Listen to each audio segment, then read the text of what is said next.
বাবা আমি খুব ক্ষুধার্ত, আমার কিছু খাবার দিবা? বাবা আমার কাছে খাবার তো তেমন কিছু নাই গিয়া, বাচ্চার জন্য একটা চিপস নিছিলাম, আপনি খাবেন? বাবা বাবা একটা বইলিস, আমার খুব ক্ষুধা, দেও একটা কিছু হইলিস।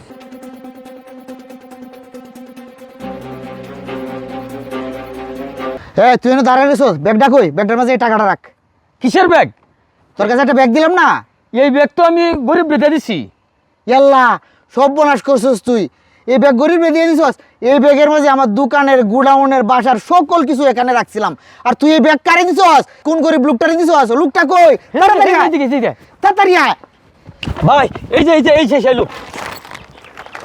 তোমার চাবি আছে?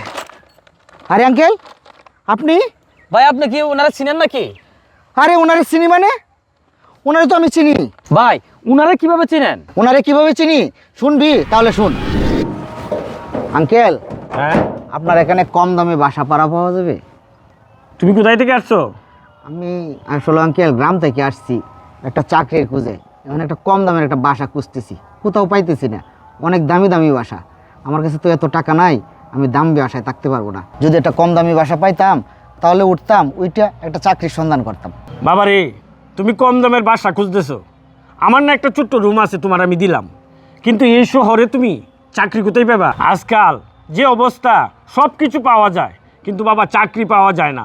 চাকরি হচ্ছে একটা সোনার হরিণ। তুমি যদি চাকরি না পাও, তাহলে আমার বাসায় থেকে আমাকে ভাড়া দিবে কোথায় থেকে? আসলে আঙ্কেল ওইসব তো চিন্তা করে শহরে আসি নাই, একটা চাকরির খুঁজে আসছি। অনেক অবনটনের পরে শহরে আসলাম। আপনি যদি একটা চাকরি ম্যানেজ করে দিতেন তাহলে অনেক উপকার হইতো। বাসা তো ম্যানেজ করে দিবেনই বলছেন।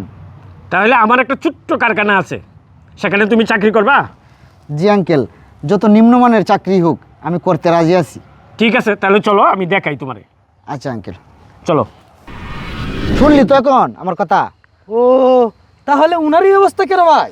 আচ্ছা আপনি বলেন তো, আপনার ছিঁড়া পাঞ্জাবি রাস্তায় বসে আছেন আর মানুষের কাছে হাত পাইতে খাবার সংগ্রহ করতেছেন। আপনার না মিল কারখানা ছিল, আপনার মিলে না আমি চাকরি করতাম, অনেক কিছু তো আপনার ছিল, বাড়ি গাড়ি ছিল। এসব আপনার কি হয়েছে বুঝলাম না, আপনার রাস্তায় কেন?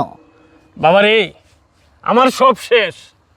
আমার যা মিল ফ্যাক্টরি ছিল, বাসা বাড়ি ছিল, সব বিক্রি করে আমি আমার ছেলেরে বিদেশ পাঠাইছিলাম। সেই বিদেশে গিয়া আমার ছেলে একটা সাদা মেয়ে বিয়ে করছে। এই সাদা মেয়ে বিয়ে করার পর থেকে আমারে আর এখন আর দেখে না। এখন আমি না খাইয়া না ঘুমাই আমি রাস্তা কানে মানুষের কাছ থেকে চায় খাই। আঙ্কেল আসলে কি বলবো, আপনার যে অবস্থা আমি জানি না।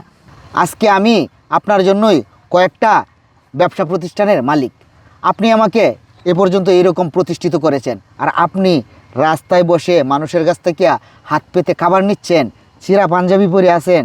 আপনার এক ছেলে আপনাকে বাড়ি থেকে বের করে দিয়েছে, তো কি হয়েছে?